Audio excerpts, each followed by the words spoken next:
and welcome to the program. Thank you all for joining us on Africa Independent Television. This is Moneyline with Nancy, and I am Nancy Nigerian. Today's edition of the program, we will just kickstart very quickly because we're taking a look at the Nigerian economy within the Constitution Amendment, 68 items. It's been a topic of discussion, or topics of discussion across media, at least in the last few days. Today on the program, we will be focusing on the Nigerian economy within the context of what has been done, at least in the last 2 days. Joining me right now to take a look at that is Taiwo Oyedele, who is a fiscal policy partner and Africa tax leader at PricewaterhouseCoopers. Mr. Oyedele, welcome to the program and thank you for joining us.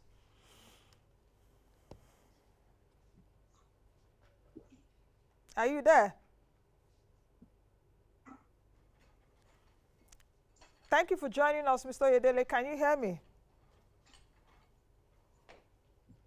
Okay. He seems not to be hearing me. Like I said earlier, we will be talking about the Nigerian economy and the Constitution Amendment. So many things to talk about. What is the way forward now? Is there any headway?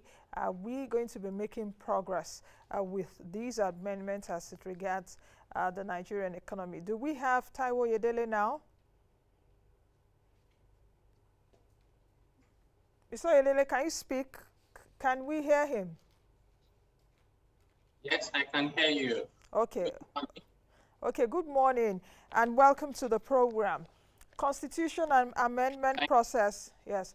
The Constitution amendment process that lasted about 5 hours. What are the key takeaways for you, really? 68 items. What are the key takeaways for you?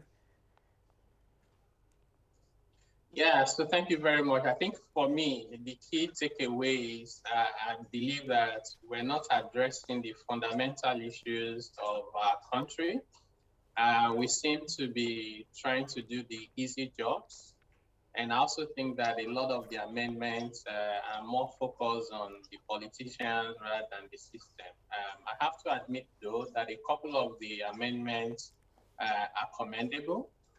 For instance, the independent candidacy, the fact that people can stand on their own, I think is the right step in the right direction for our economy and for the political system in particular.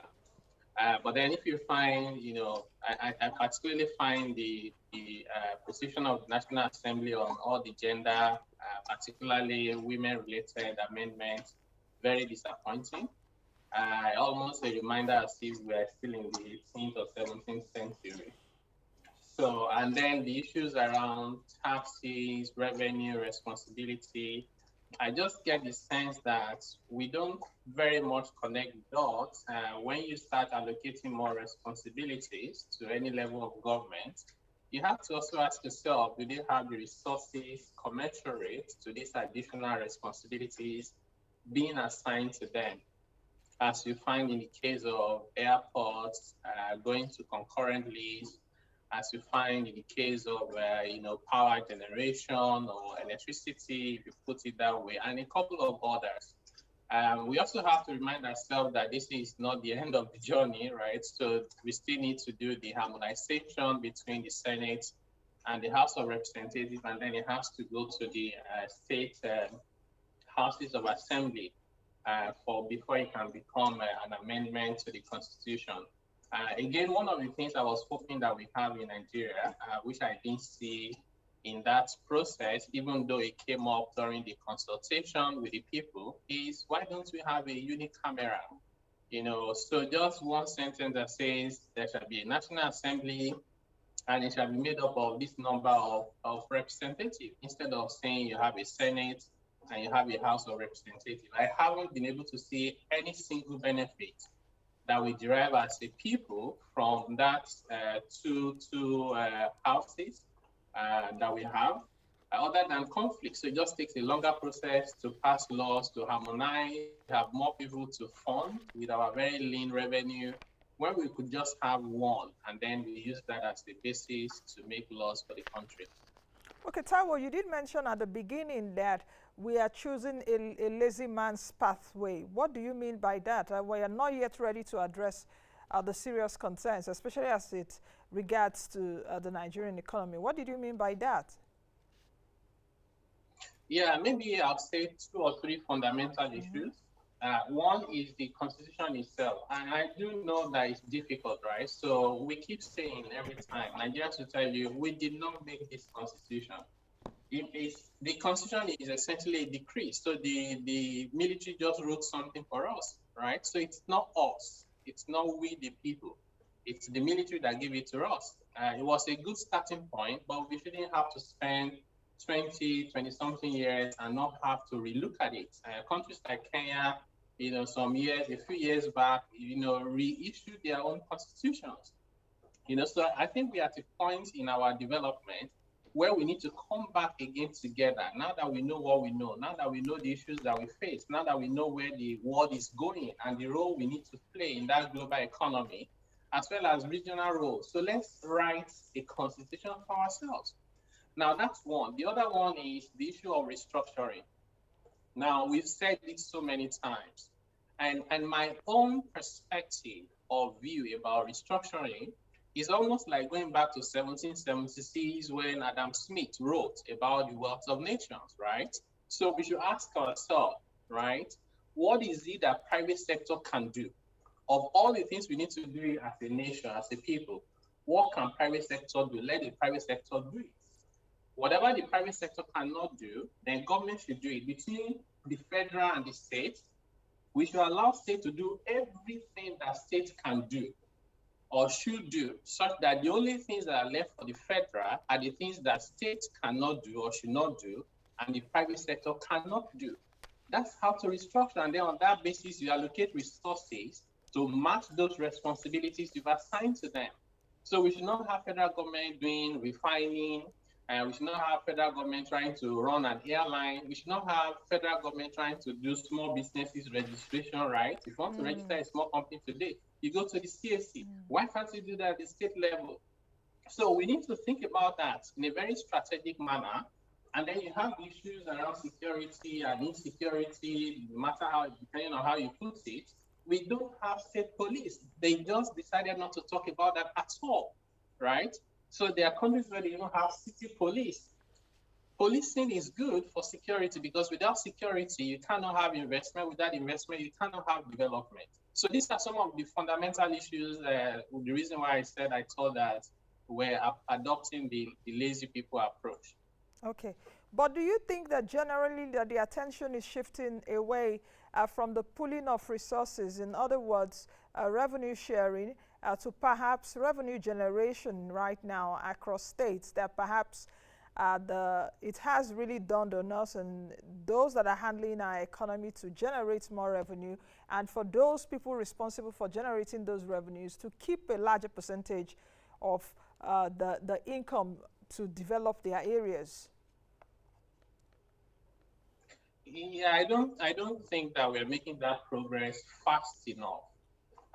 So on one hand, there's too much focus on how do we share the little money that we have, and not enough focus on how do we increase the size of the revenue.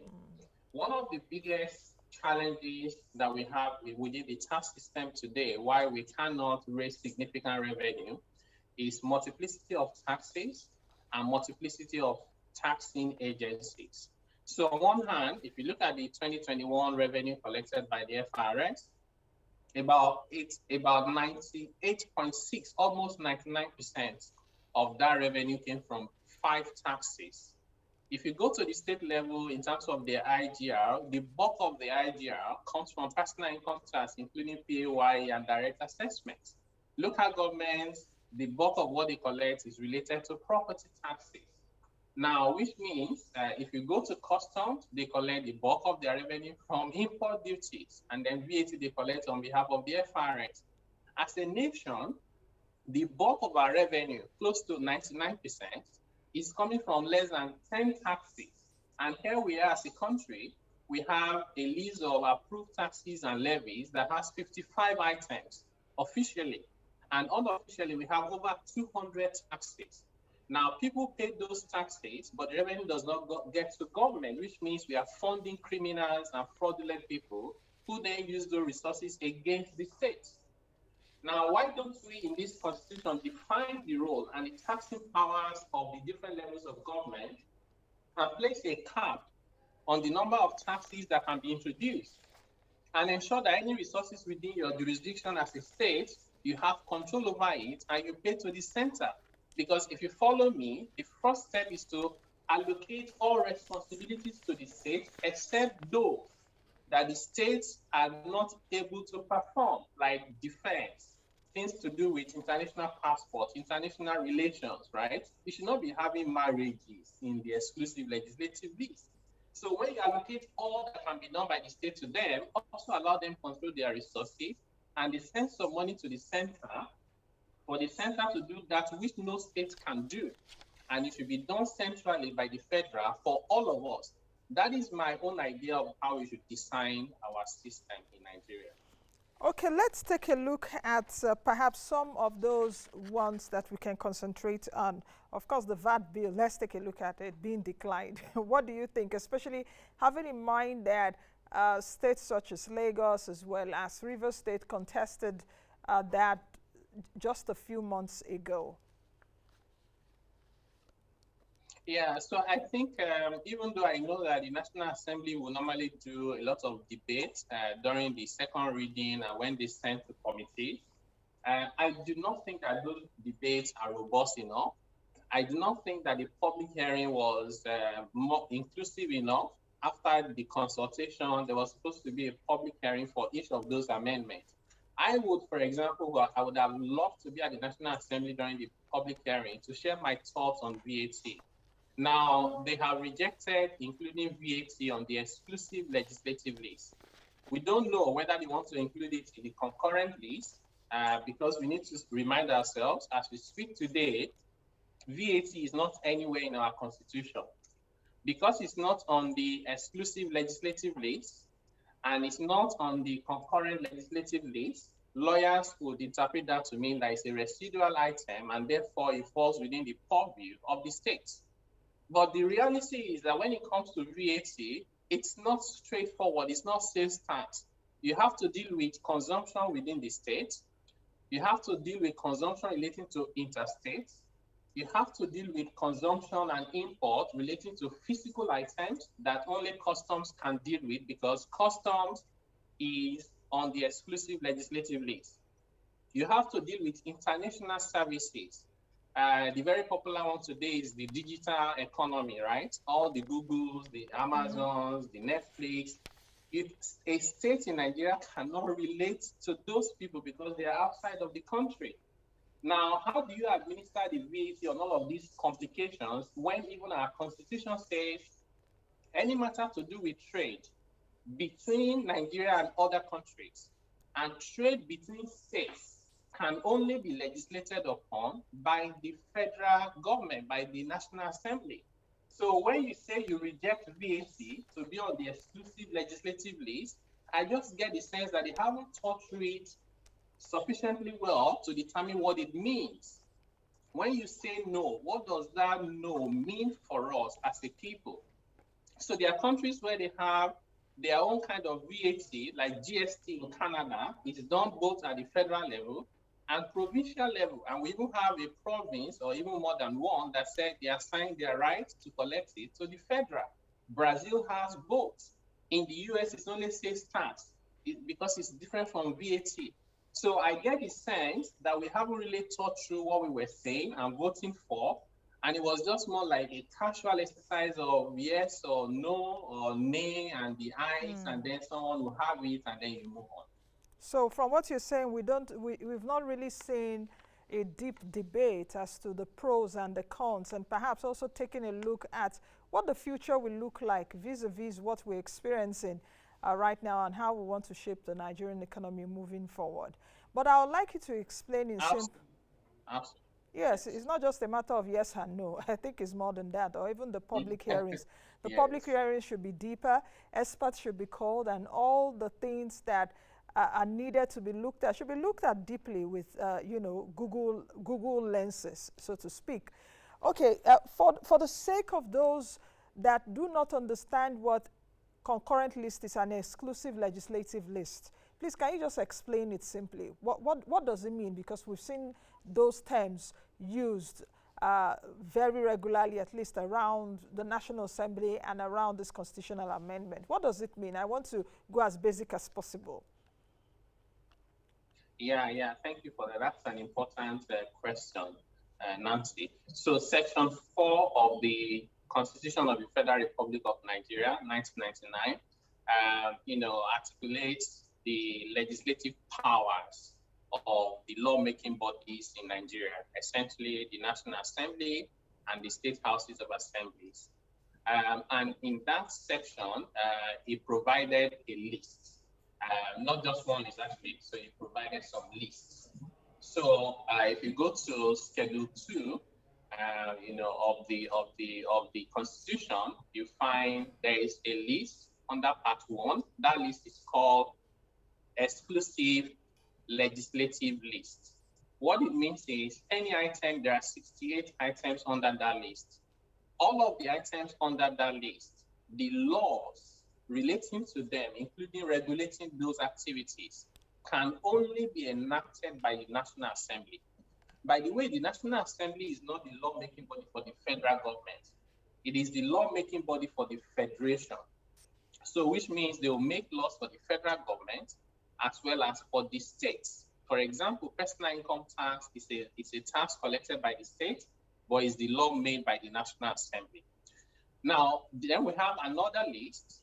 So that list is called the Concurrent Legislative List. Concurrent, as the ordinary meaning would suggest, means that items on this list can be legislated by the National Assembly and the House of Assemblies at the state level. But of course, to avoid a conflict, there's a specification as to what the National Assembly can do and what the state can do. And for anything that both of them can do, if a law has been validly passed by the National Assembly, any other law by the states will be null and void. Now, if anything is not on the exclusive legislative list and it's not on the concurrent legislative list, Section 4, subsection 7 of the Constitution says those kind of issues are residual. In a way, it's not like it puts the word residual, but that's what it means. It says that the state houses of assembly can legislate on matters not included in the exclusive legislative list, which means any other thing can be covered by the state. Because VAT, for example, is not included in any list, the view has been taken that what it means is that it's a residual matter for the state. Whereas the VAT law in Nigeria was introduced in 1993, it took effect from 1994, about 5 years before the 1999 Constitution was written. So which means, in my view, it was just an oversight that they did not remember to include it somewhere. But the way it was being collected 5 years before the Constitution was being collected centrally, even though the money was being shared to state, federal, and local governments. Thank you for that explanation. I wish we had more time to really dig into it. I think to even make it as basic as possible, because on this show, I always try as much as possible to make the program understandable to, every set of people. But let's take a look at quickly what was amended to move the airports also from the exclusive legislative list to the concurrent legislative list. Let's talk about that. Let's also talk about the issue to allow states to generate, transmit, and distribute electricity in areas covered by the national grid. What would you say about these? Yes, on the airports, to be honest, I'm not sure what is important about the regulation of airports in Nigeria. I'm not sure I've seen many Nigerians, whether they're ordinary Nigerians or elites, that have complained about who regulates airports. We only just complain about the quality of service, and there's no evidence to show that states render better services than federal government, right? So in fact, today, under the concurrent legislative list, there's already powers around electricity, even for the state. But let's focus on the airport first and foremost. So we have many governors, in particular, who build airports in the states. not because they have done the analysis and concluded that this is the best way to spend their limited resources for the benefit of the people. It is because they are flying with their friends and they don't like the headache of having to land in another place and having to drive. So I consider it many times as wrong priorities. But that aside, as of today, if you want to build an airport as a governor or any state, you get the approvals from the central authorities. So for some of them, they find it cumbersome and painful, and they just want to have control to be able to build it without having to have recourse to anyone. Like I said, to me personally, I think this is the wrong priority, and I don't see it as a big deal. Now, in terms of electricity, I think the fundamental issue with electricity in Nigeria is not about whether it is centrally regulated or whether it is decentralized up to sub-national level, even though that will play a role. But the big part of it, the biggest aspect actually of the problem with electricity is the fact that you still have government handling transmission, right? Power generation has been privatized, distribution has been privatized, but you have government in the middle to handle distribution. And then on top of that, you have all manners of impediments, from the fact that prices are not commercial. I don't want to invest money that I cannot recover. Plus the fact that you have a lot of issues across the value chain. Those are the issues we need to address as a matter of priority. Because even though you allow states to generate electricity and not have to pass it to the national grid, that would only solve some problems. It will not solve the biggest component of our electricity problem. Again, going back to Adam Smith, government should only do that which the private sector is incapable of doing. Generating power is not one of those components. So we should allow the private sector run the entire value chain of the power regulation, of the power generation, and government should only be there to regulate, to ensure that the right things are being done, quality is being maintained, and that people are getting value for their money without being exploited. We have problems now with fuel scarcity and queues, and at the end of the day, you can say whatever you want to say, but for me, it goes back down to the fact that government is in charge. If private sector were to be in charge, and government is regulating without compromise, you will not have adulterated fuel. You will not have fuel scarcity. The price of oil is over 100. All oil producing countries are smiling to the bank. Nigeria is not smiling. We're actually in more red than before. Yeah. These are issues to do with our system.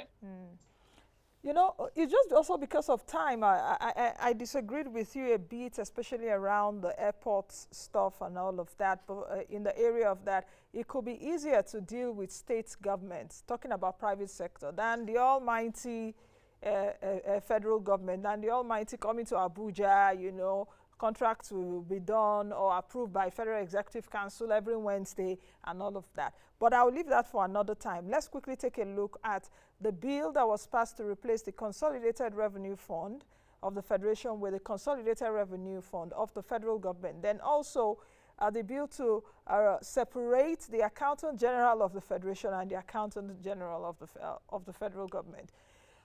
What does this two mean, really? Is there any change? Yeah, so okay, maybe just let me clarify quickly on the airport. So what has been done now is not that it's going to be easier for people flying and airlines. It's not that it's be easier for states to build airports. So just be clear, this is not about the business people and the people who are flying. It's about the states being able to build the airport without waiting for approval from the federal government. So on the other point you raised, the Consolidated Revenue Fund of the Federation becoming CRF of the federal government, I think it's a nomenclature, because the way it's operated actually is that any revenue that goes to the Consolidated Revenue Fund is meant to be for the federal government. Anything that was meant for the federation was meant to go to the federation account. So I think this one, in my view, is more of a cleanup, so that we have clarity. So therefore, to that extent, I'm in support of it. The separation of the office of the Accountant General for the Federation, and the Accountant General for the federal government, again, for me, is the wrong priority. So, because what's going to happen is you have to create another office with all the, all the stuff and the overhead that come with another office, and therefore you increase the overhead. And the question is, if we think as of today, there are challenges with accounting for the federation as different from the federal government, all that you just need to do is improve the capacity of the office of the Accountant General for the federation. You can create different units, you can empower them. Stylishly and conveniently, the lawmakers have not said anything about the Auditor General for the federation. We have been complaining that in terms of transparency and fighting corruption, that's one of the most important offices in the country in terms of institutions to fight corruption. But then we see reports from the Auditor General every time that are being ignored and nothing happens, and they haven't strengthened that office. And now suddenly we think about separating the office of the Accountant General. I don't think that is a big deal, and it wouldn't be my priority if I were to make that decision. Mm. We also have accountant generals in the 36 states of the federation, so to speak. So you're saying that this is not. Go ahead, please. No, I think their roles are different. So the Accountant General for every state is meant to deal with accounting issues for that state. States, yeah. The Accountant General for the federation is dealing with both the federal government and issues to do with the federation. So, and to that extent, their roles are different. I'm just saying that I do not see anything wrong with keeping the office in one place as it is currently, and then strengthening it. So there's nothing that shows that, because I don't see a conflict of interest. In my view, I haven't seen any issues to do with conflict of interest just because you have it in one office. And there are issues that are straightforward. Once you give the formula for sharing revenue, the Accountant General for the federation cannot do otherwise. If people are supposed to, if they are owing and they haven't paid and you deduct it as sold, there's nothing wrong with that. Why didn't you pay the amount you were owing? If you are trying to run away from all of these issues by creating another office, I don't know how that solves the problem of the ordinary people. Perhaps maybe to make life easier for the politicians than it is for the people. All right, finally, bill to empower the Revenue Mobilization, Allocation and Fiscal Commission to enforce compliance with remittance of accruals into and disbursement of revenue from the Federation account and streamline the procedure for reviewing the revenue allocation formula. It was passed. What's your own view? And we've been on this matter for a very long time. A lot of politics around it. So what's your view? So my view is very radical on this one, and I'll tell you. My view is that I do not think that we need that Revenue Mobilization and Fiscal Allocation Commission at all. So it's essentially as an a agency body that is dealing with revenue sharing. You can just agree that what does it take to determine revenue sharing? Especially if you put a lot of thought into responsibilities in allocating resources. And then you say they should monitor mobilization. How? What skills and resources do they have to do that? You have the revenue agencies. What we have seen is RAMFAC is actually going ahead to do tax audits because they don't understand their roles. And there's a judgment, I think it was about 2 weeks ago, by the Federal High Court saying that was wrong. It wasn't their role, right? So I think on one hand, I do not think we need RAMFAC as a country. But even if we decide to keep it for political reasons, I do not think we should be expanding their powers to include monitoring of revenue, because they're going to be duplicating the roles of the revenue agencies.